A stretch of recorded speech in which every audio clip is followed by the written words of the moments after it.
Hello, hello.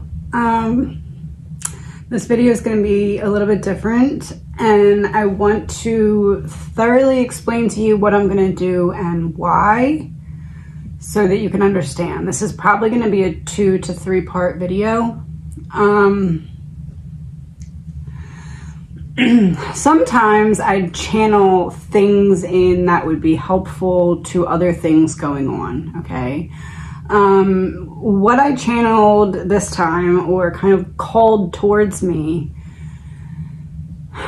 I've been trying in the last couple of readings, sorry, I'm like losing my voice, in the last couple of readings, and in the Developing a Theory video, I have essentially been trying to go back to the beginning and look at everything from a very neutral perspective so that it's completely fair.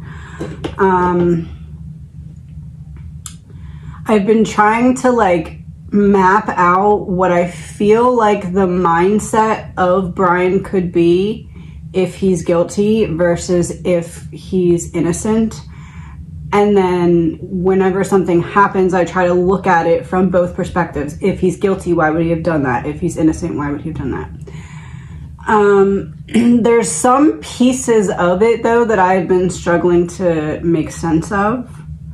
I promise this is going somewhere, just stick with me. So what I channeled in was a book. And how I know that I channeled this book is because of what was surrounding how I got to this book, okay?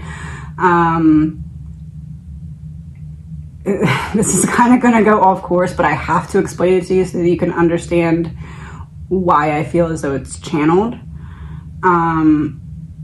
So if you notice, I recently started getting my nails done. I wasn't getting my nails done long ago. That's because my hands are on camera and I don't want it to look like I don't care or that I'm not taking the time to be mindful of those things. So going to the nail salon wasn't something I was doing a few months ago, doing it now to be professional. I was going to go yesterday, ended up going today. Yesterday would have been a music day with the mood I was in, but today was a book day, an audiobook day. That is important, I promise. So the book that I picked is because of certain things that were recently going on. That's why I chose the specific book. I've read this book before. I felt like it was what I needed to be listening to while I sat there and got my nails done. So that's what I put on. As I'm sitting there in the nail salon, trying not to have my jaw on the floor, because what came in through this book was that example I was not sure how to comprehend about what could be pieces of his mindset. I was going to screen record the audiobook, but it was like, so I'm not going to read the whole entire book, I don't think. I might, because you'll see. I don't, if you don't want to listen to this because it's very different than my other readings, I totally understand. I'm literally going to be reading a book to you. I'm not going to be putting my input or like, oh, this is how it relates to the case right now. I'm going to just record it, and then later I'll chop it up and explain. But I want to just give you the information because you have the right to form your own opinion without my bias on top of it. So all I want to do is pretty much have story time in which I read this book to you.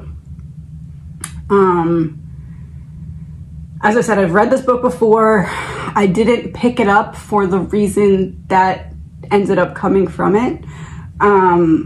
But essentially, me reading it to you is, this is a mindset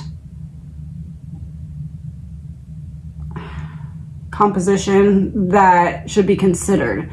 And that's not to say innocent or guilt. I don't know how to make it make sense until I read the book. I'm trying to make it make sense for those who are like, I don't know if I'm gonna watch this or not, because if you just listen to the first 2 chapters that I'm gonna read, it's actually chapters 2 and 3, or 3 and 4. So I'm going to put timestamps in the description. If you're not sure if you want to watch this, watch chapters 3 and 4, and then you can decide if you want to kind of go back and, but 3 and 4 are the chapters that you'll know, okay, this is something that I want to watch or not, because I have the audiobook and the Kindle version of this book, and the audio version is about 3.5 hours. I'm not going to read it all at once. That's why I said a 2 to 3 session video. I feel like that's all I had to explain.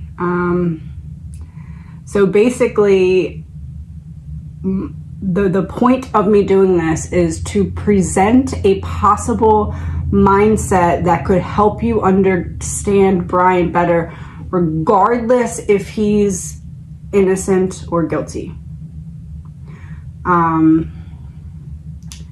Brian's very studious. He's very, I feel very book smart, I learn how to do life through first reading about it and then putting it into practice. And that, again, is not to point towards innocence or guilt. That's just, I feel as though that's his method of doing things.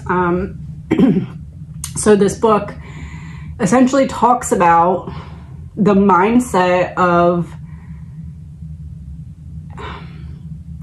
how to navigate your brain through chaos, how to not let the problem overcome you while you work to overcome the problem. I feel like that would be kind of the best way to sum it up. And I'm not saying that Brian read this book and that's what he's doing. That's not what I'm saying, but this isn't the only book that's written in this way. It's not that this person particularly made up this way of thinking. It's that this person studied this way of thinking and came up with this book. So it's something that's out there and being studied as a mindset that Brian, being in school, working towards specifically criminal mental studies, I guess, these type of mindsets would be things that it wouldn't be completely uncommon for him to read about or study or anything like that. So that's why I'm putting this out here. This is not to say, oh, he's guilty, oh, he's innocent. This is just to say, here is a mindset. This is basically explaining an entire mindset of what to do in a state of crisis.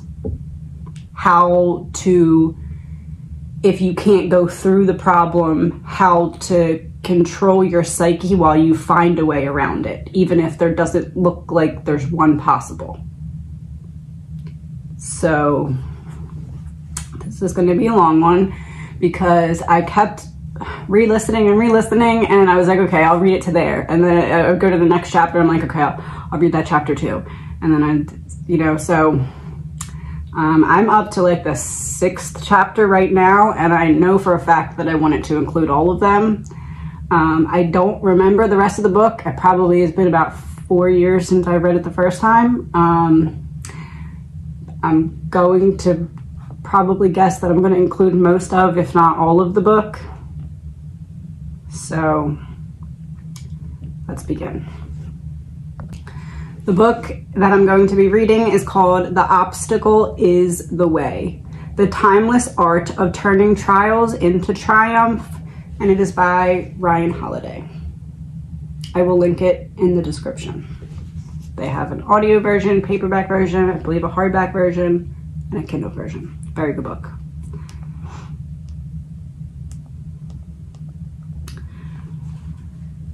Preface. In the year 170, at night in his tent on the front lines of the war in Germania, Marcus Aurelius, the emperor of the Roman Empire, sat down to write. Or perhaps it was before dawn at the palace of Rome. Or he stole a few seconds to himself during the games, ignoring the carnage on the floor of the Colosseum below.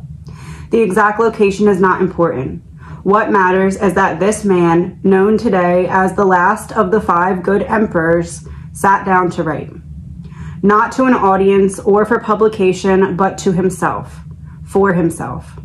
and what he wrote is undoubtedly one of history's most effective formulas for overcoming every negative situation we may encounter in life. A formula for thriving, not just in spite of whatever happens, but because of it. At that moment, he wrote only a paragraph. Only a little of it was original. Almost every thought could, in some form or another, be found in the writings of his mentors and idols. But in a scant 85 words, Marcus so clearly defined and articulated a timeless idea that he eclipses the great names of those who came before him. Our actions may be impeded, but there can be no impeding our intentions or dispositions, because we can accommodate and adapt. The mind adapts and converts to its own purposes the obstacle to our acting. And then he concluded with powerful words destined for maxim. The impediment to action advances action. What stands in the way becomes the way. In Marcus's words is the secret to an art known as turning obstacles upside down. To act with a reverse clause, so there is always a way out or another route to get to where you need to go. So that setbacks or problems are always expected and never permanent, making certain that which impedes us can empower us. Coming from this particular man, those were not idle words.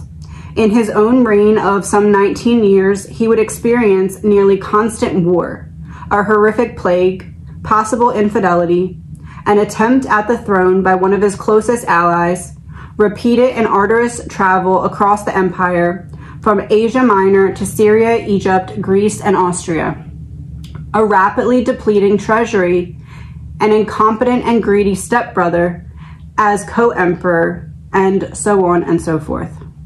And from what we know, he truly saw each and every one of these obstacles as an opportunity to practice some virtue: patience, courage, humility, resourcefulness, reason, justice, and creativity. The power he held never seemed to go to his head. Neither did the stress or burden. He rarely rose to excess or anger, and never to hatred or bitterness. As Matthew Arnold, the essayist, marked in 1863, in Marcus we find a man who held the highest and most powerful station in the world, and the universal verdict of the people around him was that he proved himself worthy of it. It turns out that the wisdom of that short passage from Marcus can be found in others as well, men and women who followed it like he did. In fact, it is a remarkable constant down through the ages. One can trace the thread from those days in the decline and fall of the Roman Empire to the creative outpouring of the Renaissance to the breakthroughs of Enlightenment.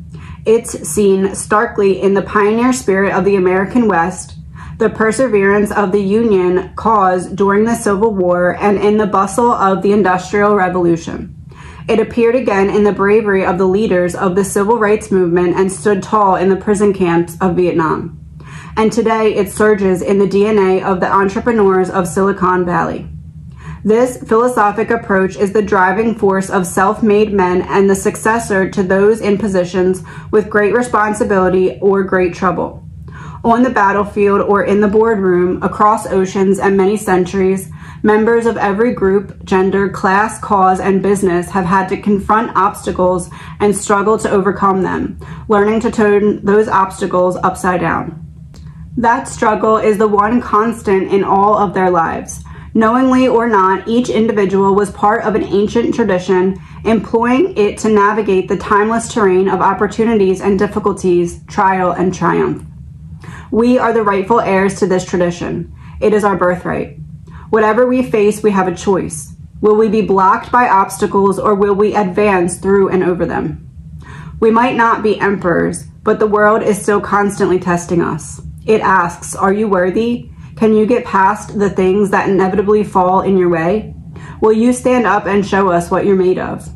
Plenty of people have answered this question in the affirmative, and a rarer breed still has shown they not only have what it takes, but they thrive and rally at every such challenge.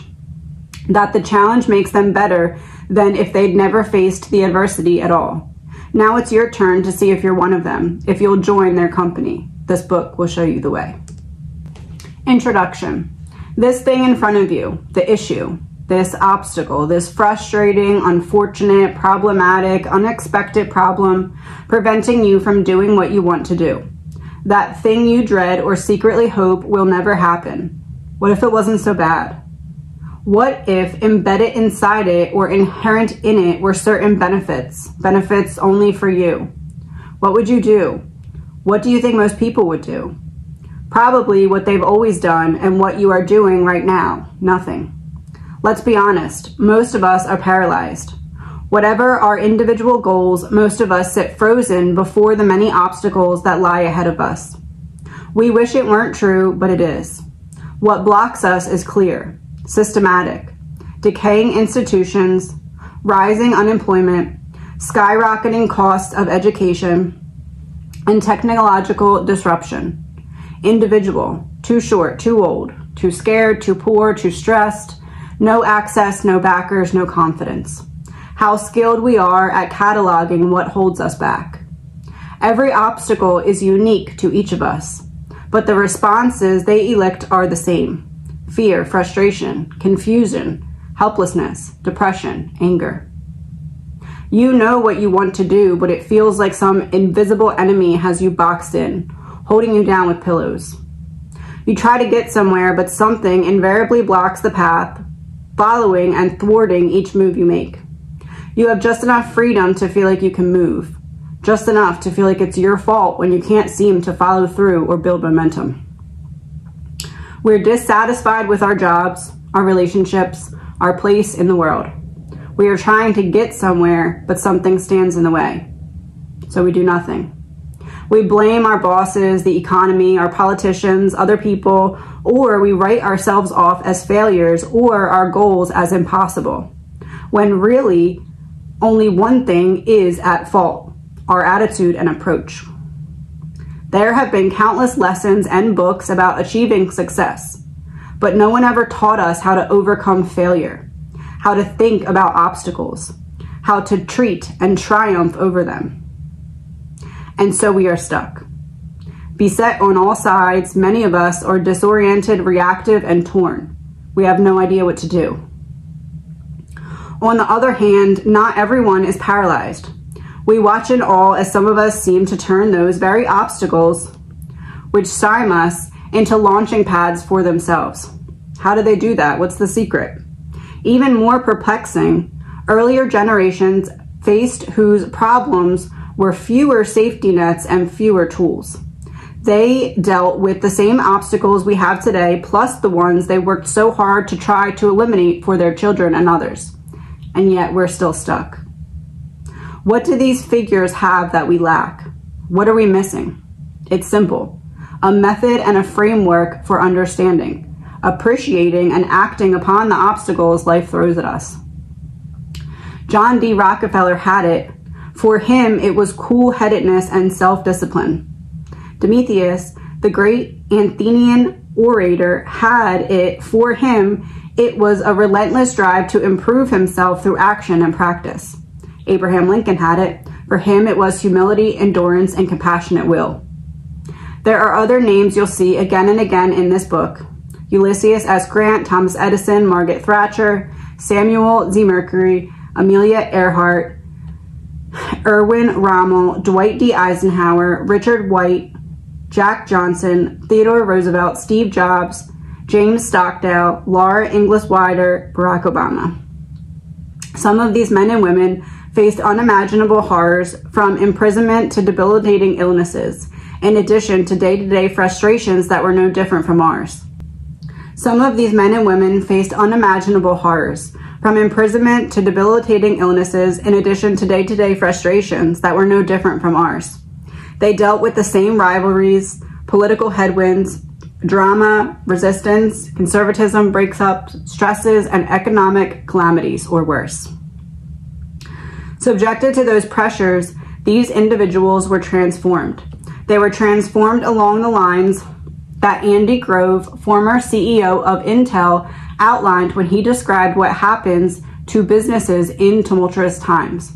Bad companies are destroyed by crisis. Good companies survive them. Great companies are improved by them. Great individuals, like great companies, find a way to transform weakness into strength. It's a rather amazing and even touching feat. They took what should have held them back, what in fact might be holding you back right this very second, and they used it to move forward. As it turns out, this is one thing all great men and women of history have in common. Like oxygen to a fire, obstacles become fuel for the blaze that was their ambition. Nothing could stop them. They were, and continue to be, impossible to discourage or contain.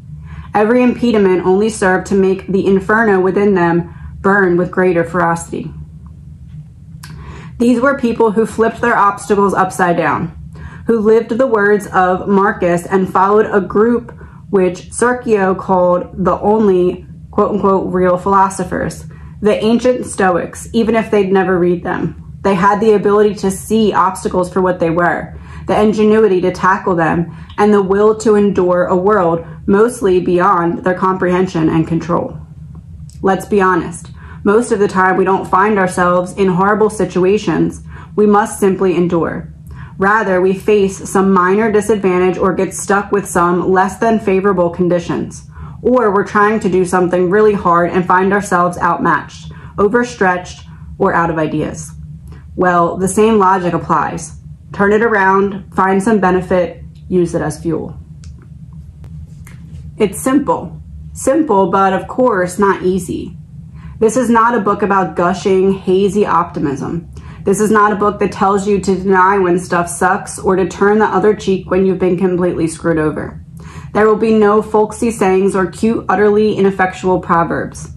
This is also not an academic study or history of Stoicism. There is plenty written about Stoicism out there, much of it by some of the wisest and greatest thinkers who have ever lived. There is no need to rewrite what they have written. Go read the originals. No philosophic writing is more accessible. It feels like it was written last year, not last millennium. But I have done my best to collect, understand, and now publish their lessons and tricks. Ancient philosophy never cared much for authorship or originality. All writers did their best to translate and explain the wisdom of the greats as it has been passed down in books, diaries, songs, poems, and stories.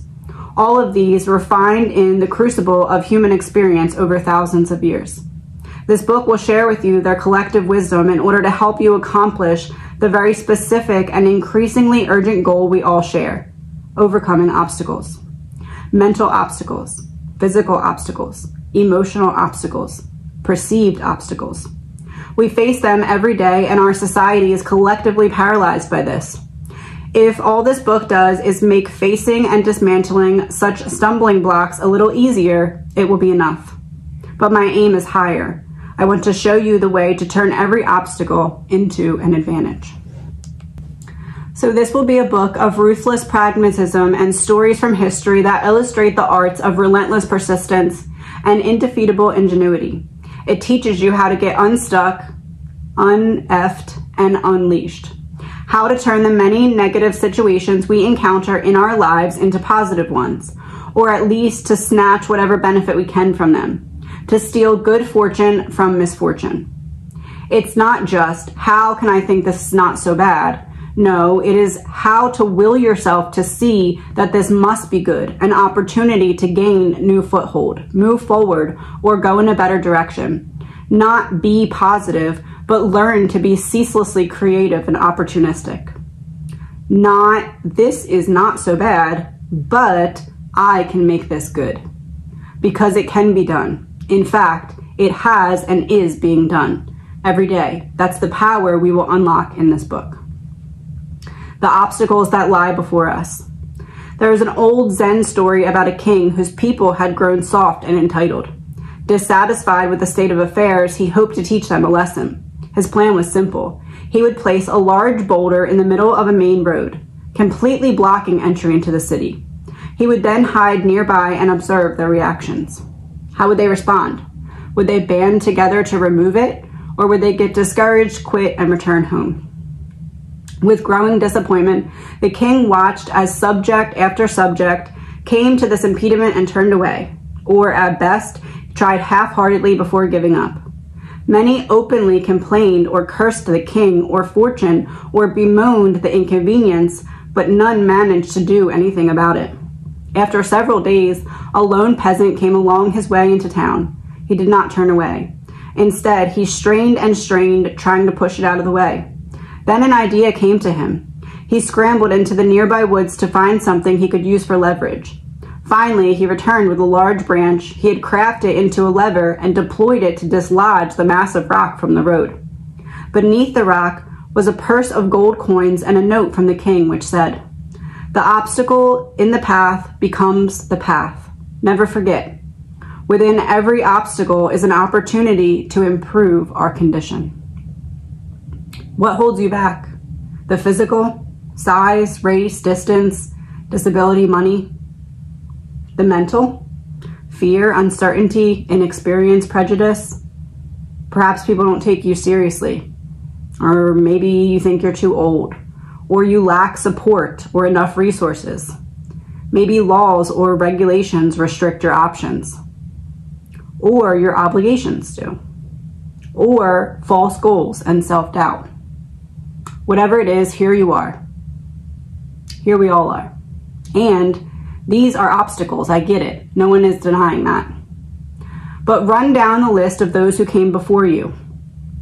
Athletes who were too small. Pilots whose eyesight wasn't good enough. Dreamers ahead of their time. Members of this race or that. Dropouts or dyslexics. Bastards, immigrants, riches, sticklers, believers and dreamers. Or those who came from nothing, or worse, from places where their very existence was threatened on a daily basis. What happened to them? Well, far too many gave up, but few didn't. They took twice as good as a challenge. They practiced harder, looked for shortcuts and weak spots, discerned allies among strange faces, got kicked around a bit. Everything was an obstacle they had to flip. And so, within those obstacles was an opportunity. They seized it. They did something special because of it. We can learn from them. Whether we're having trouble getting a job, fighting against discrimination, running low on funds, stuck in a bad relationship, locking horns with some aggressive opponent, have an employee or student we just can't seem to reach, or are in the middle of a creative block, we need to know there is a way. When we meet adversity, we can turn it into advantage based on their example. All great victories, be they in politics, business, art, or seduction, involved resolving vexing problems with potent cocktail of creativity, focus, and daring. When you have a goal, obstacles are actually teaching you how to get where you want to go, carving you a path. The things which hurt, Benjamin Franklin wrote, instruct. Today, most of our obstacles are internal, not external. Since World War II, we have lived in some of the most prosperous times in history. There are fewer armies to face, fewer fetal diseases, and far more safety nets. But the world still rarely does exactly what we want. Instead of opposing enemies, we have internal tension. We have professional frustration. We have unmet expectations. We have learned helplessness. And we still have the same overwhelming emotions humans have always had: grief, pain, and loss. Many of our problems come from having too much. Rapid technological disruption, junk food, traditions that tell us the way we're supposed to live our lives. We're soft, entitled, and scared of conflict. Great times are great softeners. Abundance can be its own obstacle, as many people can attest. Our generation needs an approach for overcoming obstacles and thriving amid chaos more than ever. One that will help turn our problems on their heads, using them as canvases on which to paint masterworks. This flexible approach is a fit for an entrepreneur or an artist, a conqueror or a coach, whether you're struggling as a writer or a sage or a hardworking soccer mom. The way through them: objective judgment, now at this very moment; unselfish action, now at this very moment; willing acceptance, now at this very moment, of all external events. That's all you need. Marcus Aurelius. Overcoming obstacles is a discipline of 3 critical steps. It begins with how we look at our specific problems, our attitude or approach, then the energy and creativity with which we actively break them down and turn them into opportunities. Finally, the cultivation and maintenance of an inner will that allows us to handle defeat and difficulty. It's 3 interdependent, interconnected, and fluidly contingent disciplines: perception, action, and the will. It is a simple process, but again, never easy. We will trace the use of this process by its practitioners throughout history, business, and literature. As we look at specific examples of each step from every angle, we'll learn to inculcate this attitude and capture its ingenuity, and by doing so, discover how to create new opportunities whenever a door is shut. From the stories of the practitioners, we'll learn how to handle common obstacles, whether we're locked out or hemmed in, the kind of obstacles that have impeded people for all time, and how to apply their general approach to our lives. Because obstacles are not only to be expected, but embraced. Embraced? Yes, because these obstacles are actually opportunities to test ourselves, to try new things, and ultimately to triumph. The obstacle is the way. Part 1, perception. What is perception? It's how we see and understand what occurs around us, and what we decide those events will mean. Our perceptions can be a source of strength or of great weakness. If we are emotional, subjective, or short-sighted, we only add to our troubles. To prevent becoming overwhelmed by the world around us, we must, as the ancients practiced, learn how to limit our passions and their control over our lives. It takes skill and discipline to bat away the pests of bad perceptions, to separate reliable signals from deceptive ones, to filter out prejudice, expectation, and fear. But it's worth it, for what's left is truth. While others are excited or afraid, we will remain calm and imperturbable. We will see things simply and straightforwardly as they truly are, neither good nor bad. This will be an incredible advantage for us in the fight against obstacles. The discipline of perception. Before he was an oil man, John D. Rockefeller was a bookkeeper and aspiring investor, a small-time financier in Cleveland, Ohio. The son of a criminal who'd abandoned his family, the young Rockefeller took his first job in 1855 at the age of 16, a day he celebrated as Job Day for the rest of his life. All was well enough at 50 cents a day. Then panic struck, specifically the panic of 1857, a massive national financial crisis that originated in Ohio and hit Cleveland particularly hard. As businesses failed and the price of grain plummeted across the country, westward expansion quickly came to a halt. The result was a crippling depression that lasted for several years. Rockefeller could have gotten scared.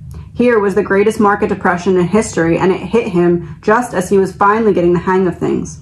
He could have pulled out and run like his father. He could have quit finance altogether for a different career with less risk. But even as a young man, Rockefeller had sang-froid, unflappable coolness under pressure. He could keep his head while he was losing his shirt.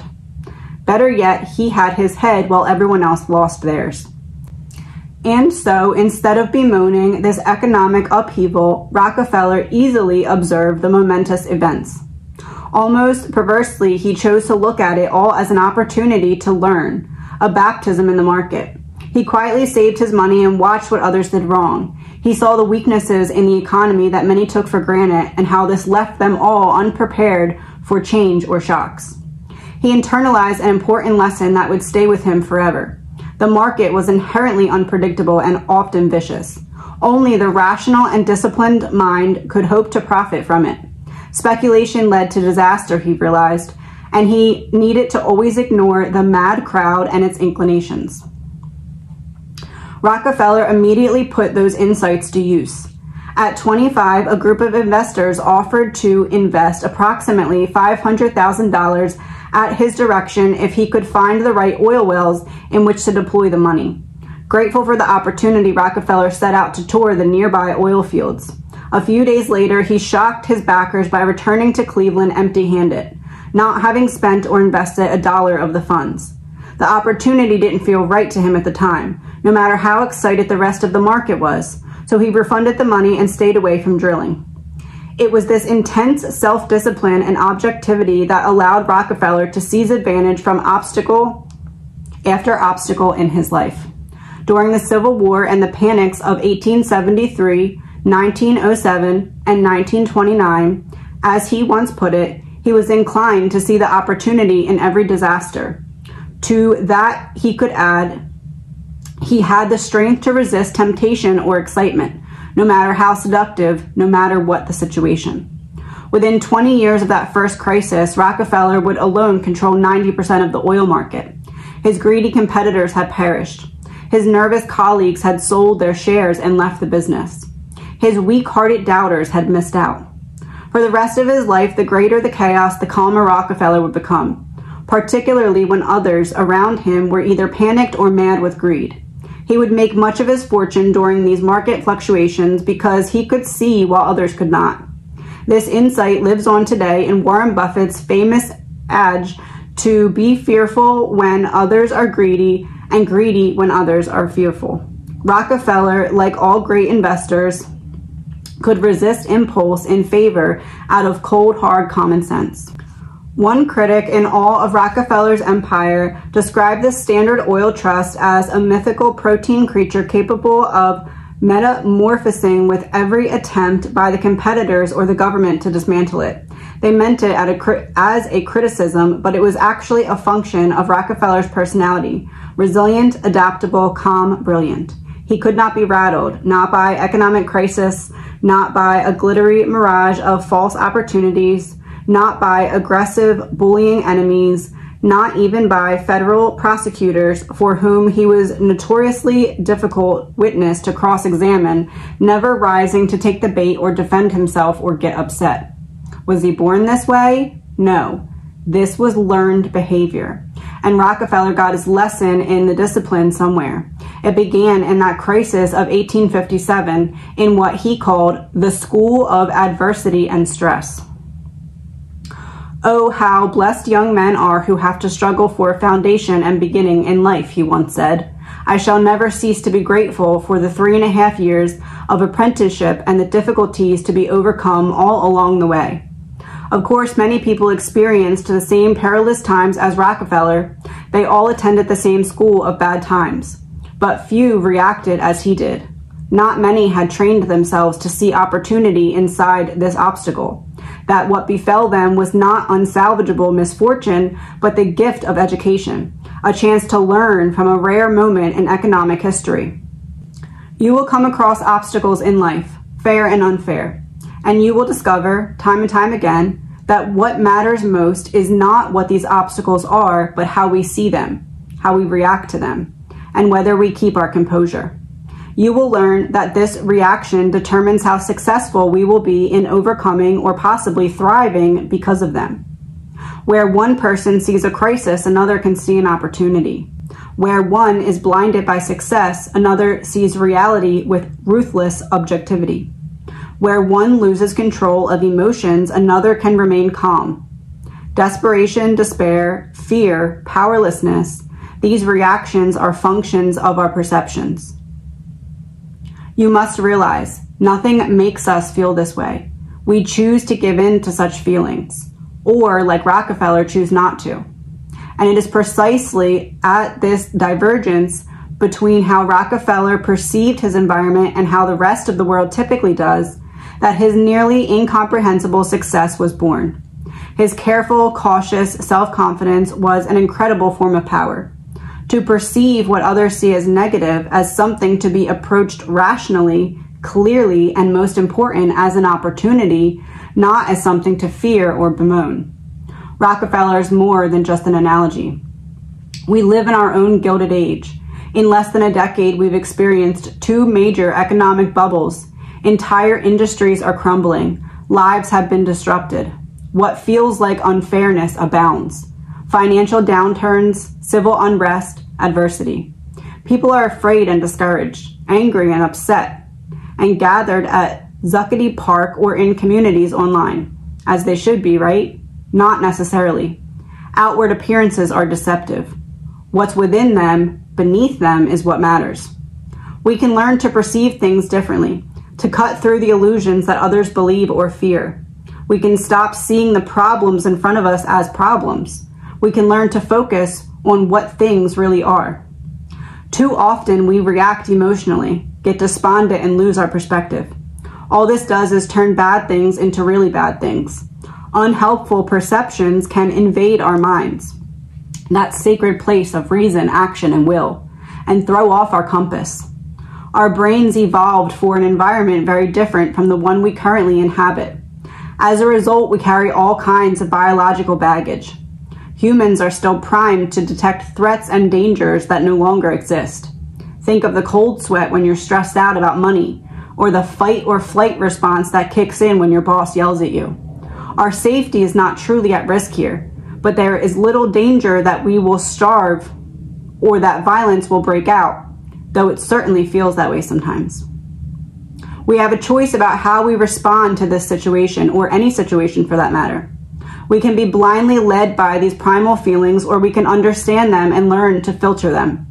Discipline in perception lets you clearly see the advantage and the proper course of action in every situation, without the pestilence of panic or fear.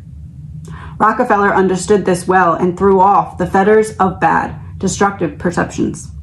He honed the ability to control and channel and understand these signals. It was like a superpower, because most people can't access this part of themselves. They are slaves to impulses and instincts they have never questioned. We can see disaster rationally, or rather, like Rockefeller, we can see opportunity in every disaster and transform that negative situation into an education, a skill set, or a fortune. Seen properly, everything that happens, be it an economic crash or a personal tragedy, is a chance to move forward, even if it is on a bearing that we did not anticipate. There are a few things to keep in mind when faced with a seemingly insurmountable obstacle. We must try to be objective, to control emotions and keep an even keel, to choose to see the good in a situation, to steady our nerves, to ignore what disturbs or limits ourselves. There are a few things to keep in mind when faced with a seemingly insurmountable obstacle. We must try to be objective, to control emotions and keep an even keel, to choose to see the good in a situation, to steady our nerves, to ignore what disturbs or limits others, to place things in perspective, to revert to the present moment, to focus on what can be controlled. This is how you see the opportunity within the obstacle. It does not happen on its own. It is a process, one that results from self-discipline and logic. And that logic is available to you. You just need to deploy it. Recognize your power. Choose not to be harmed and you won't feel harmed. Don't feel harmed and you haven't been. Marcus Aurelius. Reuben Hurricane Carter, a top contender for the middleweight title at the height of his boxing career in the mid-1960s, was wrongly accused of a horrific crime he did not commit: triple homicide. He went on trial and a biased, bogus verdict followed, 3 life sentences. It was a dizzying fall from the heights of success and fame. Carter reported to prison in an expensive tailored suit, wearing a $5,000 diamond ring and a gold watch. And so, waiting in line to be entered into the general inmate population, he asked to speak to someone in charge. Looking at the warden in the eye, Carter proceeded to inform him and the guards that he was not giving up the last thing he controlled: himself. In this remarkable decision, he told them, in so many words, "I know you had nothing to do with the injustice that brought me to this jail. So I'm willing to stay here until I get out. But I will not, under any circumstances, be treated like a prisoner, because I am not, and never will be, powerless." Instead of breaking down, as many would have done in such a bleak situation, Carter declined to surrender the freedoms that were innately his attitude, his beliefs, his choices. Whether they threw him in prison or threw him in solitary confinement for weeks on end, Carter maintained he still had choices that could not be taken from him even though his physical freedom had been. Was he angry about what happened? Of course, he was furious. But understanding that anger was not constructive, he refused to rage. He refused to break or grovel or despair. He would not wear a uniform, eat prison food, accept visitors, attend parole hearings, or work in the commissary to reduce his sentence. He wouldn't be touched. No one could lay a hand on him unless they wanted a fight. All of this had a purpose. Every second of his energy was to be spent on his legal case. Every waking minute was spent reading law books, philosophy, history. They hadn't ruined his life. They'd just put him somewhere he didn't deserve to be, and he did not intend to stay there. He would learn and read and make the most of the time he had on his hands. He would leave prison not only a free and innocent man, but a better and improved one. It took 19 years and 2 trials to overturn that verdict, but when Carter walked out of prison, he simply resumed his life. No civil lawsuit to recover damages. Carter did not even request an apology from the court, because to him, that would imply they'd taken something of his that Carter felt he was owed. That had never been his view, even in the dark depths of solitary confinement. He had made his choice. This can't harm me. I might not have wanted it to happen, but I decide how it will affect me. No one else has that right. We decide what we will make of each and every situation. We decide whether we'll break or whether we'll resist. We decide whether we'll assent or reject. No one can force us to give up or believe something that is untrue, such as that a situation is absolutely hopeless or impossible to improve. Our perceptions are the thing that we are in complete control of. They can throw us in jail, label us, deprive us of our possessions, but they'll never control our thoughts, our beliefs, our reactions. Which is to say, we are never completely powerless. Even in prison, deprived of nearly everything, some freedoms remain. Your mind remains your own. If you're lucky, you have books, and you have time, lots of time. Carter did not have much power, but he understood that that was not the same thing as being powerless. Many great figures from Nelson Mandela to Malcolm X have continued to understand this fundamental distinction. It's how they turned prison into the workshop where they transformed themselves and the schoolhouse where they began to transform others.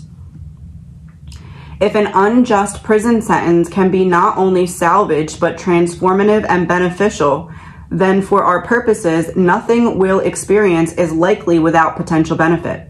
In fact, if we have our wits fully about us, we can step back and remember that situations by themselves cannot be good or bad. This is something, a judgment, that we as human beings bring to them with our perceptions. To one person, a situation may be negative. To another, that situation may be positive. Nothing either good or bad, but thinking makes it so, as Shakespeare put it.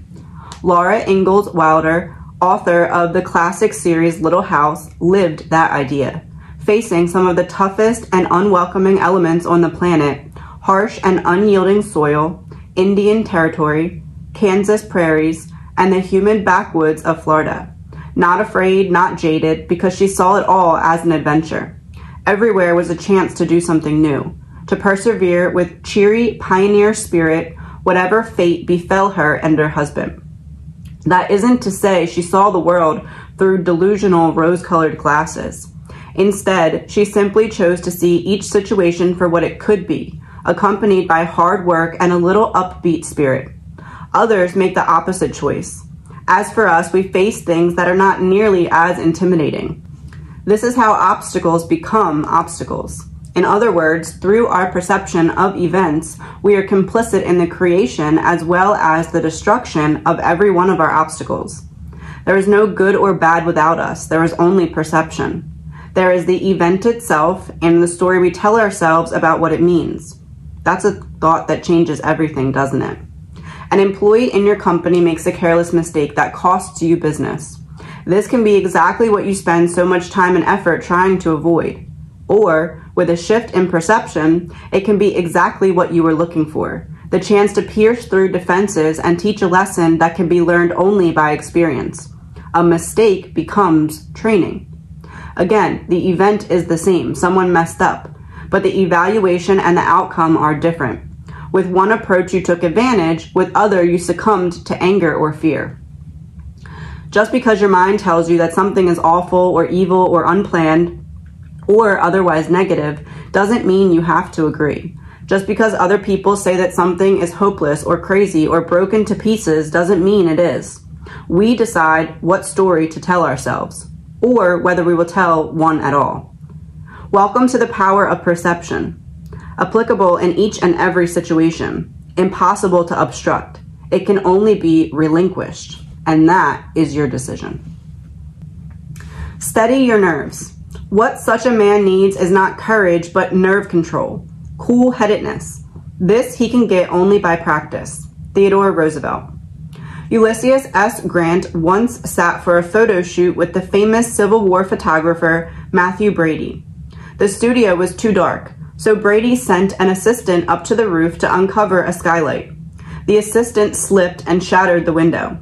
With horror, the spectators watched as shards of glass 2 inches long fell from the ceiling like daggers, crashing all around Grant, each one of them plenty lethal. As the last pieces hit the ground, Brady looked over and saw that Grant hadn't moved. He was unhurt. Grant glanced up at the hole in the ceiling and then back at the camera as though nothing had happened at all. During the Overland campaign, Grant was surveying the scene through the field glasses when an enemy shell exploded, killing the horse immediately next to him. Grant's eyes stayed fixed on the front, never leaving the glasses. There's another story about Grant at City Point, Union headquarters near Richmond. Troops were unloading a steamboat and suddenly it exploded. Everyone hit the dirt except Grant, who was seen running toward the scene of the explosion as debris and shells and even bodies rained down. That's a man who has steadied himself properly. That's a man who has a job to do and would bear anything to get it done. That's nerve. But back in our lives, we are a pile of raw nerves. Competitors surround our business. Unexpected problems suddenly rear their heads. Our best worker suddenly quits. The computer system can't handle the load we're putting on it. We're out of our comfort zone. The boss is making us do all the work. Everything is falling and crashing down around us, exactly when we feel like we can't handle anymore. Do we stare it down, ignore it, blink once or twice, or redouble our concentration? Or do we get shaken up? Do we try to meditate these bad feelings away, or medicate these bad feelings away? And that's just the stuff that happens unintentionally. Don't forget, there are always people out there looking to get you. They want to intimidate you, rattle you, pressure you into making a decision before you've gotten all the facts. They want you thinking and acting on their terms, not yours. So the question is, are you going to let them? When we aim high, pressure and stress obligingly come along for the ride.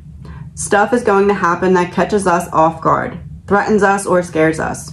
Surprises, even unpleasant ones mostly, are almost guaranteed. The risk of being overwhelmed is always there. In these situations, talent is not the most sought-after characteristic. Grace and poise are, because these two attributes precede the opportunity to deploy any other skill. Regardless of how much actual danger we are in, stress puts us at the potential whim of our baser, fearful, instinctual reactions. Don't think for a second that grace and poise and serenity are the soft attributes of some aristocrat. Ultimately, nerve is a matter of defiance and control. I refuse to acknowledge that. I don't agree to be intimidated. I resist the temptation to declare this a failure. But nerve is also a matter of acceptance. Well, I guess it's on me then. I don't have the luxury of being shaken up about this or replaying close calls in my head. I'm too busy and too many people are counting on me. Defiance and acceptance come together well in the following principle. There is always a counter move, always an escape or a way through, so there is no reason to get worked up. No one said it would be easy, and of course the stakes are high, but the path is there for those ready to take it. This is what we've got to do, and we know it's going to be tough, maybe even scary, but we're ready for that. We're collected and serious and aren't going to be frightened off. This means preparing for the realities of our situation, steadying our nerves so we can throw our best at it, steeling ourselves, shaking off the bad stuff as it happens and soldiering on, staring straight ahead as though nothing has happened. Because as you now realize, it's true. If your nerve holds, then nothing really did happen. Our perception made sure it was nothing of consequence. Control your emotions. Would you have a great empire? Rule over yourself. Publius Sirius. When America raced to send its first men into space, they trained the astronauts in one skill more than any other, the art of not panicking. When people panic, they make mistakes. They override systems. They disregard procedures and ignore rules. They deviate from the plan. They become unresponsive and stop thinking clearly. They just react, not to what they need to react to, but to the survival hormones that are coursing through their veins. Welcome to the source of most of our problems down here on Earth. Everything is planned down to the letter. Then something goes wrong, and the first thing we do is trade our plan for a good old emotional freakout. Some of us almost crave sounding the alarm because it's easier than dealing with whatever is staring us in the face. At 150 miles above Earth, in a spaceship smaller than a VW, this is death. Panic is suicide. So panic has to be trained out, and it does not go easily. Before the first launch, NASA recreated the fateful day of the astronauts over and over, step by step, hundreds of times. From what they'd have for breakfast to the ride to the airfield. Slowly, in a graded series of exposures, the astronauts were introduced to every sight and sound of the experience of their firing into space. They did it so many times that it became as natural and familiar as breathing. They'd practice all the way through, not holding nothing back but the liftoff itself, making sure to solve for every variable and remove all uncertainty. Uncertainty and fear are relieved by authority. Training is authority. It is a release valve. With enough exposure, you can adapt out those perfectly ordinary, even innate fears that are bred mostly from unfamiliarity. Fortunately, unfamiliarity is simple to fix. Again, not easy, which makes it possible to increase our tolerance for stress and uncertainty. John Glenn, the first American astronaut to orbit the Earth, spent nearly a day in space, still keeping his heart rate under 100 beats per minute. That's a man not simply sitting at the controls, but in control of his emotions. A man who had properly cultivated what Tom Wolfe later called the right stuff. But you confront a client or a stranger on the street and your heart is liable to burst out of your chest. Or you are called on to address a crowd and your stomach crashes to the floor. It's time to realize that this is a luxury, an indulgence of our lesser self. In space, the difference between life and death lies in emotional regulation. Hitting the wrong button, reading the instruction panels incorrectly, engaging a sequence too early, none of these could have been afforded on a successful Apollo mission. The consequences were too great. Thus, the question for astronauts was not how skilled a pilot are you, but can you keep an even strain? Can you fight the urge to panic and instead focus only on what you can change, on the task at hand? Life is really no different. Obstacles make us emotional, but the only way we'll survive or overcome them is by keeping these emotions in check. If we can keep steady, no matter what happens, no matter how much external events may fluctuate. The Greeks had a word for this, apatheia. It's the kind of calm equanimity that comes with the absence of irrational or extreme emotions. Not the loss of feeling altogether, just the loss of the harmful, unhelpful kind. Don't let the negativity in. Don't let those emotions even get started. Just say, no thank you, I can't afford to panic. This is the skill that must be cultivated. Freedom from disturbance and perturbation, so you can focus your energy exclusively on solving problems rather than reacting to them. A boss's urgent email, an a-hole at a bar, a call from the bank, your financing has just been pulled, A knock at the door, there's been an accident. As Gavin D. Becker writes in The Gift of Fear, when you worry, ask yourself, what am I choosing to not see right now? What important things are you missing because you chose worry over introspection, alertness, or wisdom? Another way of putting it, does getting upset provide you with more options? Sometimes it does, but in this instance, no, I suppose not. Well then, if an emotion can't change the condition or the situation you're dealing with, it is likely an unhelpful emotion, or quite possibly a destructive one. But it's what I feel. Right, no one said anything about not feeling it. No one said you can't ever cry. Forget manliness. If you need to take a moment, by all means, go ahead. Real strength lies in the control, or as Nassim Taleb put it, the domestication of one's emotions, not in pretending they don't exist. So go ahead, feel it. Just don't lie to yourself by conflating emotion about a problem and dealing with it, because they are not as different as sleeping and waking. You can always remind yourself, I am in control, not my emotions. I see what's really going on here. I'm not going to get excited or upset. We defeat the emotions with logic, or at least that's the idea. Logic is questions and statements. With enough of them, we get to root causes, which are always easier to deal with. We lost money, but those losses are a pretty common part of business. Yes. Are those losses catastrophic? No, not necessarily. So this is not totally unexpected, is it? How could that be so bad? Why are you all worked up over something that is at least occasionally supposed to happen? Well, and not only that, but you've dealt with worse situations than this. Wouldn't you be better off applying some of that resourcefulness rather than anger? Try having that conversation with yourself and see how those extreme emotions hold up. They won't last long, trust that. After all, you're probably not going to die from any of this. It might help to say it over and over whenever you feel the anxiety begin to come on. I am not going to die from this. I am not going to die from this. Or try Marcus's question. Does what happened keep you from acting with justice, generosity, self-control, sanity, prejudice, honesty, humility, straightforwardness? Nope. Then get back to work. Subconsciously, we should be constantly asking ourselves this question. Do I need to freak out about this? And the answer, like it is for astronauts, for soldiers, for doctors, and for so many other professionals, must be no, because I practiced for this situation and I can control myself. Or no, because I caught myself and I'm able to realize that that doesn't add anything constructive. Practice objectivity.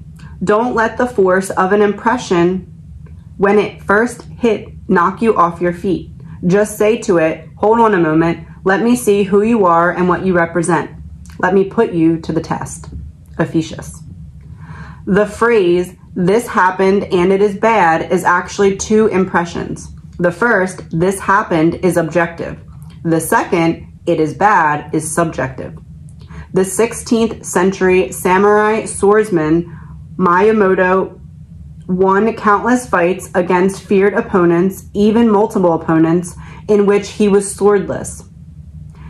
In the Book of Five Rings, he notes the difference between observing and perceiving. The perceiving eye is weak, he wrote. The observing eye is strong. He understood that the observing eye sees simply what is there. The perceiving eye sees more than what is there. The observing eye sees events clear of distractions, exaggerations, and misperceptions. The perceiving eye sees insurmountable obstacles or major setbacks, or even just issues. It brings its own issues to the fight. The former is helpful, the latter is not. To paraphrase Nietzsche, sometimes being superficial, taking things only at first glance, is the most profound approach. In our own lives, how many problems seem to come from applying judgments to things we don't control, as though there were a way they were supposed to be? How often do we see what we think is there or what should be there instead of what is actually there? Having steadied ourselves and held back our emotions, we can see things as they really are. We can do that using our observing eye. Perceptions are the problems. They give us the information that we don't need exactly at the moment when it would be far better to focus on what is immediately in front of us, the thrust of a sword, a crucial business negotiation, an opportunity, a flash of insight, or anything else for that matter. Everything about our animalistic brains tries to compress the space between impression and perception. Think, perceive, act, within milliseconds between them. A deer's brain tells it to run because things are bad. It runs, sometimes right into traffic. We can question that impulse. We can disagree with it. We can override the switch, examine the threat before we act. But this takes strength. It's a muscle that must be developed. And muscles are developed by tension, by lifting and holding. This is why Muay and most martial arts practitioners focus on mental training as much as on physical training. Both are equally important and require equally vigorous exercise and practice. In the writings of the Stoics, we see an exercise that might as well be described as contemptuous expressions. The Stoics use contempt as an agent to lay things bare and to strip away the legend that encrusts them. Apicius told his students, when they'd quote some great thinker, to picture themselves observing the person having sex. It's funny, you should try it the next time someone intimidates you or makes you feel insecure. See them in your mind, grunting, groaning, and awkward in their private life, just like the rest of us. Marcus Aurelius had a version of this exercise where he'd describe glamorous or expensive things without their euphemisms. Roasted meat is a dead animal and vintage wine is old fermented grapes. The aim was to see things as they really were without any of the ornamentation. We can do this for anyone or to anything that stands in our way. That promotion that means so much, what is it really? Our critics and naysayers who make us feel small. Let's put them in their proper place. It's so much better to see things as they truly are, actually are, not as we've made them in our minds. Objectivity means removing you, the subjective part, from the equation. Just think, what happens when we give others advice? Their problems are crystal clear to us. The solution, obvious. Something that's present when we deal with our own obstacles that is always missing when we hear other people's problems, the baggage. With other people, we can be objective. We take the situation at face value and immediately set about helping our friend to solve it. Selfishly and stupidly, we save the pity and the sense of persuasion and the complaints for our own lives. Take your situation and pretend it is not happening to you. Pretend it is not important, that it doesn't matter. How much easier would it be for you to know what to do? How much more quickly and dispassionately could you size up the scenario and its options? You could write it off, greet it calmly. Think of all the ways that someone could solve a specific problem. No, really think. Give yourself clarity, not sympathy. There will be plenty of time for that later. It's an exercise, which means it takes repetition. The more you try it, the better you get at it. The more skilled you become seeing things for what they are, and the more perception will work for you rather than against you. Alter your perspective. Man does not simply exist, but always decides what his existence will be, what he will become the next moment. By the same token, every human being has the freedom to change at any instant. Viktor Frankl. Once the Athenian general Persiles cast off a naval mission in the Peloponnesian War, the sun was eclipsed and his fleet of 150 ships was cast into darkness. Surprised by this unexpected and confusing event, his men were thrown into a state of panic. Unlike the crew, he was undaunted. He walked up to a lead steersman, removed the cloak he was wearing, and held it up around the man's face. He asked the man if he was scared of what he saw. Of course not. So what does it matter, he replied, when the cause of the darkness differs? The Greeks were clever, but beneath this particular quip is the fundamental notion that grids not just Stoic philosophy, but cognitive psychology. Perspective is everything. That is, when you can break apart something or look at it from a new angle, it loses its power over you. Fear is debilitating, distracting, tiring, and often irrational. He understood this completely, and he was able to use the power of perspective to defeat it. The Greeks understood that we often choose the omnibus explanation over the simple one to our detriment, that we are scared of obstacles because our perspective is wrong, that a simple shift in perspective can change our reaction entirely. The task, as he showed, is not to ignore fear, but to explain it away. Take what you're afraid of when fear strikes you and break it apart. Remember, we choose how we'll look at things. We retain the ability to inject perspective into a situation. We can't change the obstacles themselves. That part of the equation is set. But the power of perspective can change how the obstacles appear, how we approach, view, contextualize an obstacle, and what we tell ourselves it means, determines how daunting and trying it will be to overcome.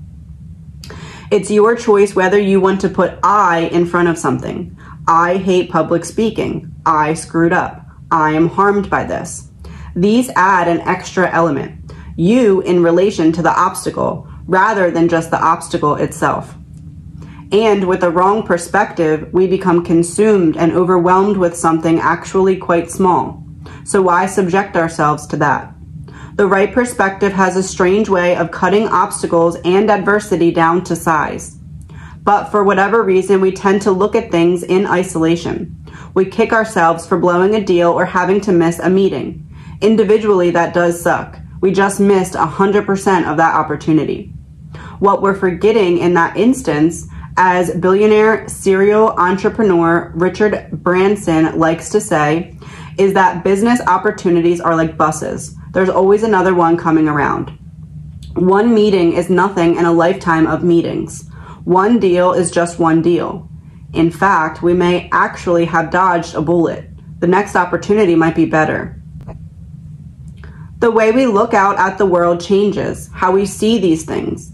Is our perspective truly giving us perspective, or is it what's actually causing the problem? That's the question. What we can do is limit and expand our perspective to whatever will keep us calmest and most ready for the task at hand. Think of it as selective editing, not to deceive others, but to properly orient ourselves. And it works. Small tweaks can change what once felt like impossible tasks. Suddenly, where we felt weak, we realize we are strong. With perspective, we discover leverage we didn't know we had. Perspective has two definitions. 1, context, a sense of the larger picture of the world, not just what is immediately in front of us. 2, framing, an individual's unique way of looking at the world, a way that interprets its events. Both matter. Both can be effectively injected to change a situation that previously seemed intimidating or impossible. George Clooney spent his first years in Hollywood getting rejected at auditions. He wanted the producers and directors to like him, but they didn't, and it hurt, and he blamed the system for not seeing how good he was. This perspective should sound familiar. It's the dominant viewpoint for the rest of us on job interviews, when we pitch clients, or when we try to connect with an attractive stranger in a coffee shop. We subconsciously submit to what Seth Godin, author and entrepreneur, refers to as the tyranny of being picked. Everything changed for Clooney when he tried a new perspective. He realized that casting is an obstacle for producers too. They need to find somebody, and they're all hoping that the next person to walk in the room is the right somebody. Auditions were a chance to solve their problem, not his. From Clooney's new perspective, he was that solution. He wasn't going to be someone groveling for a spot. He was someone with something special to offer. He was the answer to their prayers, not the other way around. That was what he began projecting in his auditions. Not exclusively his acting skills, but that he was the man for the job. That he understood what the casting director and producers were looking for in a specific role, and that he would deliver it in each and every situation, in pre-production, on camera, or during promotion. The difference between the right and wrong perspective is everything. How we interpret the events in our lives, our perspective is the framework for our forthcoming response. Whether there will be one or whether we'll just lie there and take it. Where the head goes, the body follows. Perception precedes action. Right action follows the right perspective. Is it up to you? In life, our first job is this: to divide and distinguish things into two categories. Externals I cannot control, but the choices I make with regard to them I do control. Where will I find good and bad? In me and my choices. Ephesians. Tommy John, one of baseball's most savvy and durable pitchers, played 26 seasons in the majors. 26 seasons. His rookie year, Kennedy was the president. His final year, it was George H.W. Bush. He pitched to Mickey Mantle and Mark McGwire. It's an almost superhuman accomplishment, but he was able to do it because he got really good at asking himself and others in various forms one question over and over again. Is there a chance? Do I have a shot? Is there something I can do? All he ever looked for was a yes, no matter how slight or tentative or provisional the chance. If there was a chance, he was ready to take it and make good use of it, ready to give every ounce of effort and energy he had to make it happen.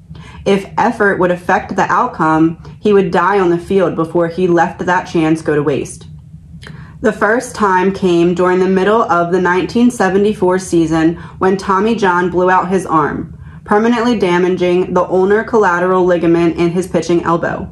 Up until this point, in baseball and sports medicine, when a pitcher blew out his arm, that was it. They called it the dead arm injury. Game over. John wouldn't accept that. Was there anything that he could do to give him a shot to get back on the mound? It turns out there was. The doctors suggested an experimental surgery in which they would try to replace the ligament in his pitching elbow with a tendon from his other arm.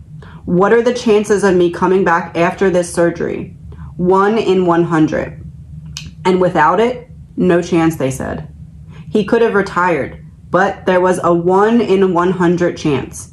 With rehab and training, the opportunity was partially in his control. He took it and won 164 more games over the next 13 seasons. That procedure is now famously known as Tommy John surgery. Less than 10 years later, John mustered the same spirit and effort he marshaled for his elbow surgery when his young son fell horrifyingly from a third-story window, swallowed his tongue, and nearly died. Even in the chaos of the emergency room, with doctors convinced that the boy probably wouldn't survive, John reminded his family that whether it took 1 year or 10 years, they wouldn't give up until there was absolutely nothing left they could do. His son made a full recovery. For John, his baseball career seemed to finally come to an end in 1988 when, at the age of 45, he was cut by the Yankees at the end of the season. Still, he would not accept it. He called his coach and demanded if he showed up at spring training as a walk-on the next spring, would he get a fair look? They replied that he shouldn't be playing baseball at his age. He repeated the question, "Be straight with me. If I come there, would I have a chance?" The baseball officials answered, "Fine, yes, you'll get one look." So Tommy John was the first to report to camp. He trained many hours a day, brought every lesson he'd learned playing the sport for a quarter century, and made the team as the oldest player in the game. He started the season opener and won, giving up a scant 2 runs over the 7 innings on the road at Minnesota. The things that Tommy John could change when he had a chance got a full 100% of the effort he could muster. He used to tell the coaches that he would die on the field before he quit. He understood that as a professional athlete, his job was to parse the difference between the unlikely and the impossible. Seeing that as a minuscule distinction was what made him who he was. To harness the same power, recovering addicts learn the serenity prayer. God, grant me the serenity to accept the things I cannot change, the courage to change the things I can, and the wisdom to know the difference. This is how they focus their efforts. It's a lot easier to fight addiction when you aren't also fighting the fact that you were born, that your parents were monsters, or that you lost everything. That stuff is done, delivered. 0 in 100 chances that you can change it. So what if you focused on what you can change? That's where you can make a difference. Behind the serenity prayer is a 2,000-year-old Stoic phrase meaning, what is up to us what is not up to us, and what is up to us. Our emotions, our judgments, our creativity, our attitude, our perspective, our desires, our decisions, our determination. This is our playing field, so to speak. Everything there is fair game. What is not up to us? Well, you know, everything else. The weather, the economy, circumstances, other people's emotions or judgments, trends, disasters, etc.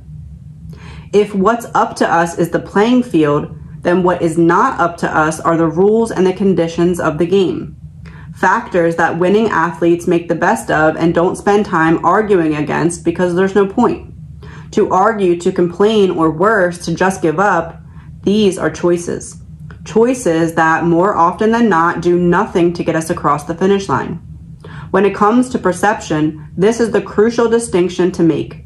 The difference between the things that are in our power and the things that are not. That's the difference between the people who can accomplish great things and the people who find it impossible to stay sober, to avoid not just doing drugs or alcohol, but all addictions. In its own way, the most harmful dragon we chase is the one that makes us think we can change things that are simply not ours to change. That someone decided not to fund your company, that isn't up to you. But the decision to refine and improve your pitch, that is. That someone stole your idea or got to it first? No. To pivot, improve it, or to fight for what's yours? Yes. Focusing exclusively on what is in our power magnifies and enhances our power. But every ounce of energy directed at things we can't actually influence is wasted. To see an obstacle as a challenge, to make the best of it anyway, that is also a choice that is up to us. Live in the present moment. The trick to forgetting the big picture is to look at everything close up. Chuck Palahniuk. Do yourself a favor and run down the list of businesses started during depression or economic crises. Fortune magazine, 90 days after the market crash of 1929. FedEx, oil crisis of 1973. UPS, panic of 1907. Walt Disney Company, after 11 months of smooth operation, the 12th was the market crash of 1929. Hewlett-Packard, Great Depression, 1935. Charles Schwab, market crash of 1974 and 75. Standard Oil, Rockefeller bought out his partners in what became Standard Oil and took over in February 1865, the final year of the Civil War. Coors, Depression of 1873. Costco, recession in the late 1970s. Revlon, Great Depression 1932. General Motors, panic of 1907. Procter & Gamble, panic of 1837. United Airlines, 1929. Microsoft, recession in 1973 through 75. LinkedIn, 2002, post.com bubble. For the most part, these businesses had little awareness they were in some historically significant depression. Why? Because the founders were too busy existing in the present, actually dealing with the situation at hand. They didn't know whether it would get better or worse. They just knew what was. They had a job they wanted to do, a great idea they believed in, or a product they thought they could sell. They knew they had payroll to meet. Yet in our own lives, we aren't content to deal with things as they happen. We have to dive endlessly into what everything means, whether something is fair or not, what's behind this or that, and what everyone else is doing. Then we wonder why we don't have the energy to actually deal with our problems. Or we get ourselves so worked up and intimidated because of the overthinking that if we'd just gotten to work, we'd probably be done already. Our understanding of the world of business is all mixed up with storytelling and mythology, which is funny because we're missing the real story by focusing on individuals. In fact, half the companies in the Fortune 500 were started during a bear market or recession. Half. The point is that most people start from disadvantage, often with no idea they are doing so, and do just fine. It's not unfair, it's universal. Those who survive it survive because they took things day by day. That's the real secret. Focus on the moment, not the monsters that may or may not be up ahead. A business must take the operating constraints of the world around it as a given and work for whatever gains are possible. Those people with an entrepreneurial spirit are like animals, blessed to have no time and no ability to think about the ways things should be or how they prefer them to be. For all species other than humans, things just are what they are. Our problem is that we're always trying to figure out what things mean, why things are the way they are, as though the why matters. Emerson put it best, we cannot spend the day in explanation. Don't waste time on false constructs. It doesn't matter whether this is the worst time to be alive or the best, whether you're in a good job market or a bad one, or that the obstacle you face is intimidating or burdensome. What matters is that right now is right now. The implications of our obstacle are theoretical. They exist in the past and the future. We live in the moment. And the more we embrace that, the easier the obstacle will be to face and move. You can take the trouble you're dealing with and use it as an opportunity to focus on the present moment, to ignore the totality of your situation and learn to be content with what happens as it happens. To have no way that the future needs to be to confirm your predictions because you didn't make any. To let each new moment be refreshed, wiping clear what became before and what others were hoping would come next. You'll find the method that works best for you, but there are so many things that can pull you into the present moment. Strenuous exercise, unplugging, a walk in the park, meditation, getting a dog. They are a constant reminder of how pleasant the present is. One thing is certain, it's not simply a matter of saying, oh, I'll live in the present moment. You have to work at it. Catch your mind when it wanders. Don't let it get away from you. Discard distracting thoughts. Leave things well enough alone, no matter how much you feel like doing otherwise. But it's easier when the choice to limit your scope feels like editing rather than acting. Remember that this moment is not your life. It's just a moment in your life. Focus on what is in front of you right now. Ignore what it represents or what it means or why it happened to you. There is plenty else going on right here to care about any of that. Think differently. Genius is the ability to put into effect what is in your mind. There is no other definition of it. F. Scott Fitzgerald. Steve Jobs was famous for what observers called his reality distortion field. Part motivational tactic, part sheer drive and ambition, this field made him notoriously dismissive of phrases such as "it can't be done" or "we need more time." Having learned early in life that reality was falsely hemmed in by rules and compromises that people had been taught as children, Jobs had a much more aggressive idea of what was or wasn't possible. To him, when you factored in vision and work ethic, much of life was malleable. For instance, in the design stages for the new mouse for an early Apple product, Jobs had high expectations. He wanted it to move fluidly in any direction, a new development for any mouse at that time. But a lead engineer was told by one of his designers that this would be commercially impossible. What Jobs wanted wasn't realistic and wouldn't work. The next day, the lead engineer arrived at work to find Steve Jobs had fired the employee who'd said that. When the replacement came in, his first words were, "I can build the mouse." This was Jobs' view of reality at work. Malleable, adamant, self-confident. Not in the delusional sense, but for the purposes of accomplishing something. He knew that to aim low meant to accept mediocre accomplishment. But a high aim could, if things went right, create something extraordinary. For most of us, such confidence does not come easy. It's understandable. So many people in our lives have preached the need to be a realistic or conservative or worse, to not rock the boat. This is an enormous disadvantage when it comes to trying big things. Because though our doubts and self-doubts feel real, they have very little bearing on what is and isn't possible. Our perceptions determine, to an incredibly large degree, what we are and are not capable of. In many ways, they determine reality itself. When we believe in the obstacle more than we believe in the goal, which will inevitably triumph? For instance, think of artists. It's their unique vision and voice that pushed the definition of art forward. What was possible for an artist before Caravaggio and after he stunned us with his dark masterpieces were two very different things. Plug in any other thinker or writer or painter in their own time, and the same applies. This is why we shouldn't listen too closely to what other people say or to what the voice in our head says either. We'll find ourselves erring on the side of accomplishing nothing. Be open. Question.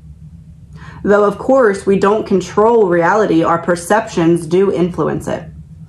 1 week before the first Macintosh computer was supposed to ship, the engineers told Jobs they couldn't make the deadline.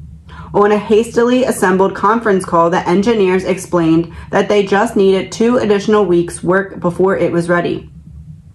Jobs responded calmly, explaining to the engineers that if they could make it in 2 weeks, they could surely make it in 1. There was no difference in such a short period of time.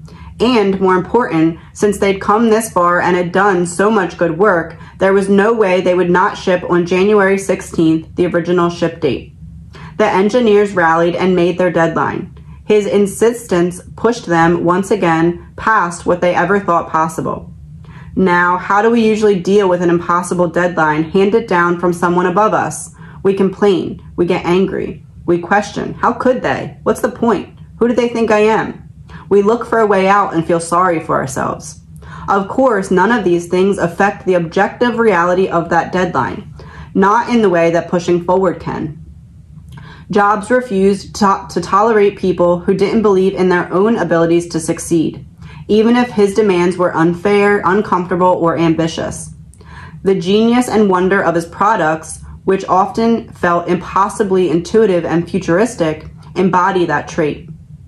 He had pushed through what others thought were hard limitations, and as a result, he created something totally new.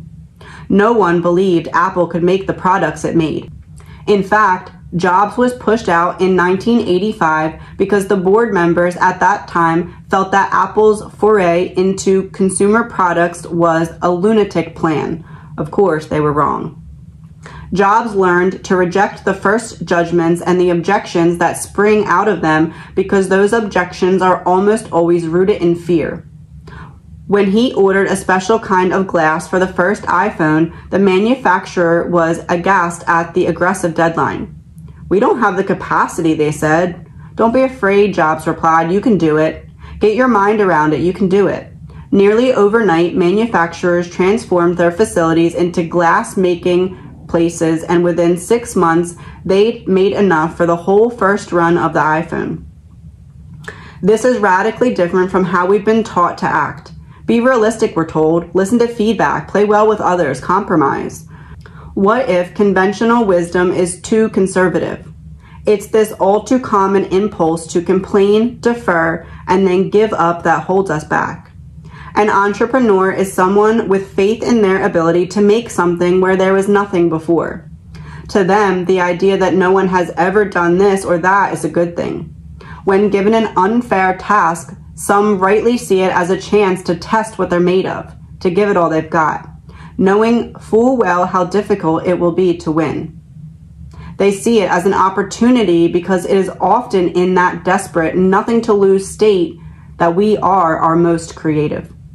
Our best ideas come from there, where obstacles illuminate new options. Finding the opportunity.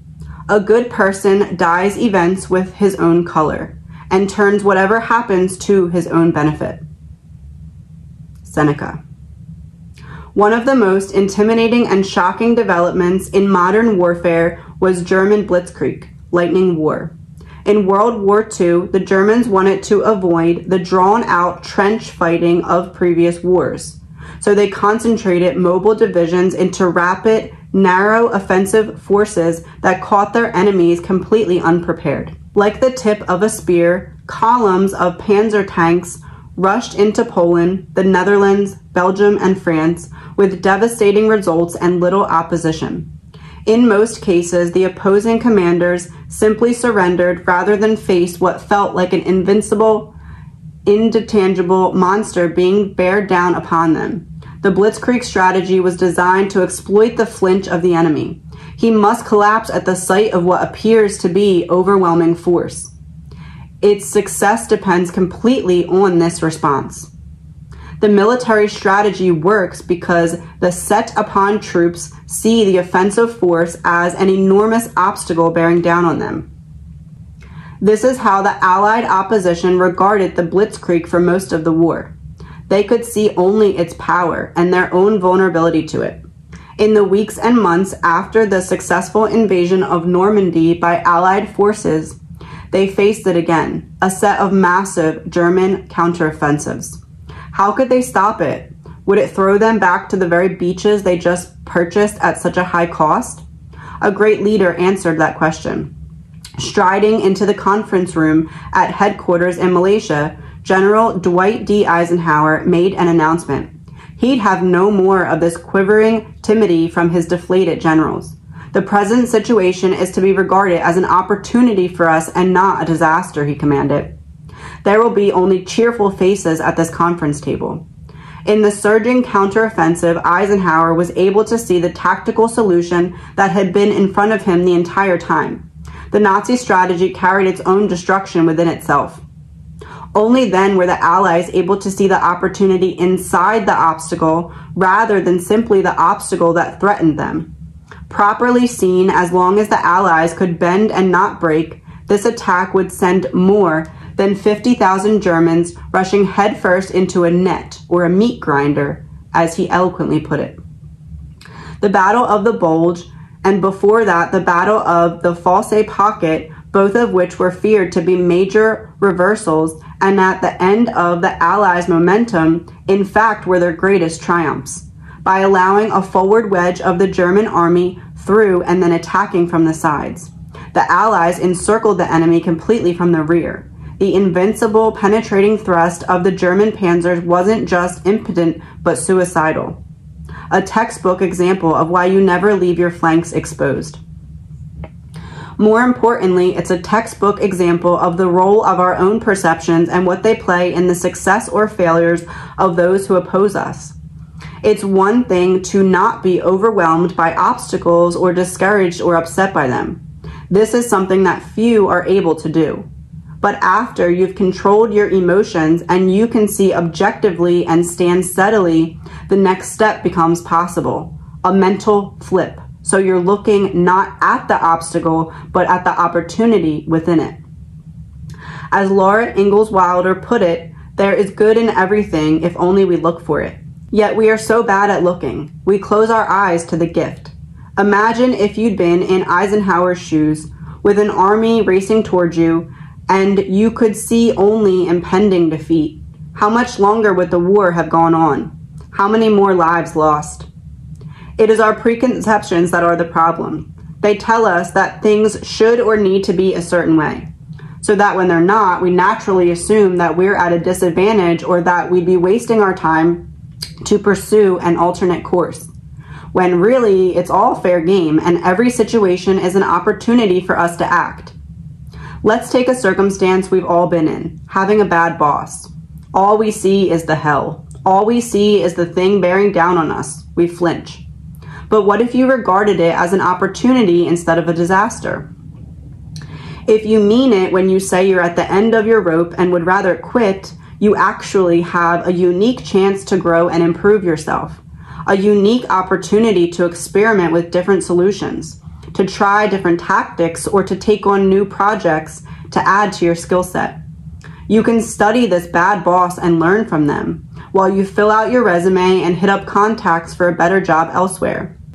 You can prepare yourself for that new job by trying new styles of communication or standing up for yourself, all with a perfect safety net for yourself, quitting and getting out of there. With this new attitude and fearlessness, who knows? You might be able to extract concessions and find what you like about the job again. One day, the boss will make a mistake, and then you'll make your move and outmaneuver them. It will feel so much better than the alternative: whining, bad-mouthing, duplicity, spinelessness. Or take that longtime rival at work or that rival company, the one who causes endless headaches.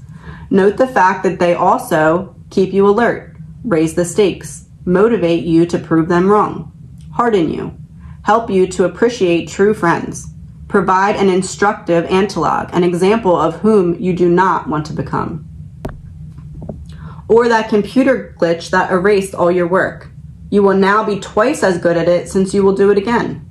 How about that business decision that turned out to be a mistake? Well, you had a hypothesis and it turned out to be wrong. Why should that upset you? It wouldn't piss off a scientist, it would help him. Maybe don't bet so much on it next time. And now you've learned two things: that your instinct was wrong and the kind of appetite for risk you actually have. Blessings and burdens are not mutually exclusive. It is a lot more complicated. Socrates had a mean, nagging wife. He always said that being married to her was good practice for philosophy. Of course, you'd want to avoid something negative if you could, but what if you were able to remember in that moment the second act that seems to come with the unfortunate situations that we try so hard to avoid? Sports psychologists recently did a study on elite athletes who were struck with some adversity or serious injury. Initially, each reported feeling isolation, emotional disruption, and doubts about their athletic ability. Yet afterward, each reported gaining a desire to help others, additional perspective, and realization of their own strengths. In other words, every fear and doubt they felt during the injury turned into greater abilities in those exact areas. It is a beautiful idea. Psychologists call it adversarial growth and post-traumatic growth. That which doesn't kill me makes me stronger is not cliche but fact. The struggle against an obstacle inevitably propels the fighter into a new level of functioning. The extent of the struggle determines the extent of the growth. The obstacle is an advantage, not adversity.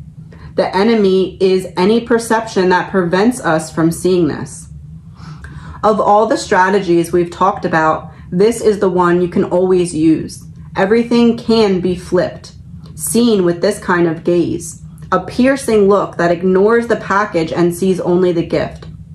Or we can fight it the entire way. The result is the same. The obstacle still exists. One just hurts less. The benefit is still there below the surface. What kind of idiot decides not to take it? Now the things that other people avoid or flinch away from we're thankful for. When people are rude or disrespectful, they underestimate us. A huge advantage. Conniving, we don't have to apologize when we make an example out of them. Critical or question our abilities, lower expectations are easier to exceed. Lazy makes whatever we accomplish seem all the more admirable. It's striking. These are perfectly fine starting points, better in some cases than whatever you'd had hoped for in the best scenario. What advantage do you derive from someone being polite or pulling their punches? Behind the behaviors that provoke an immediate negative reaction is an opportunity, some exposed benefit that we can seize mentally and then act upon. So focus on that, on the poorly wrapped and initially repulsive present you've been handed in every seemingly disadvantageous situation.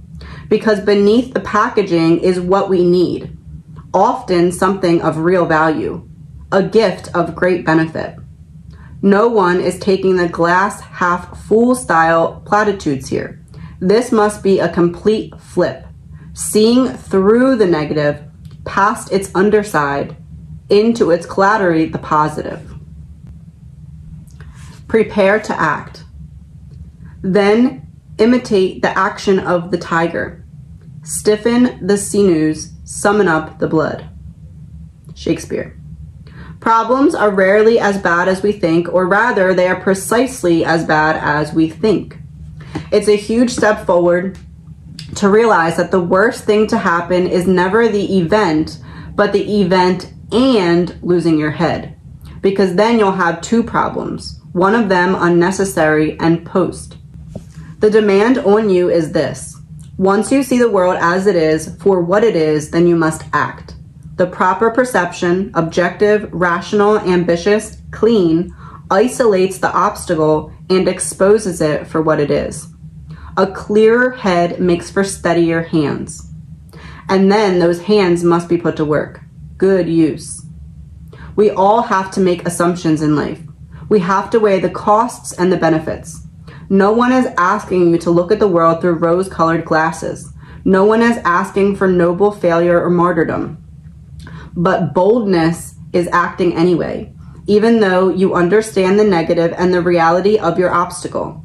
Decide to tackle what stands in your way, not because you're a gambler defying the odds, but because you've calculated them and boldly embraced the risk. After all, now that you've managed perceptions properly, what's next is to act. Are you ready? So this book is in parts, not chapters. It's actually 3 different parts. So part 2 will be the next video. Please let me know, because I wanted to also do a reading on this, but I want to see what you're picking up of in terms of cases that I've covered, Idaho and other cases. So I usually don't ask for comments, but in this case, I'm going to ask what similarities or puzzle pieces, or what did you get from this? Because I am very curious in this case to know. Talk to you soon. I just realized this. So I was thinking back to how there was something brought up about how Brian had underlined page 118 of a book. I'm not saying it's this book. That's not what I'm saying. All I'm saying is I was like, I wonder what would be on 118 of this book. So 118 then is right there at the bottom, okay? Seize the offensive.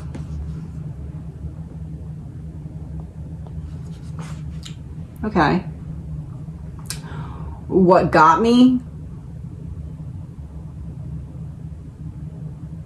is that on this page, and again, I'm not saying this is the book that Brian underlined. I'm saying it's a crazy alignment.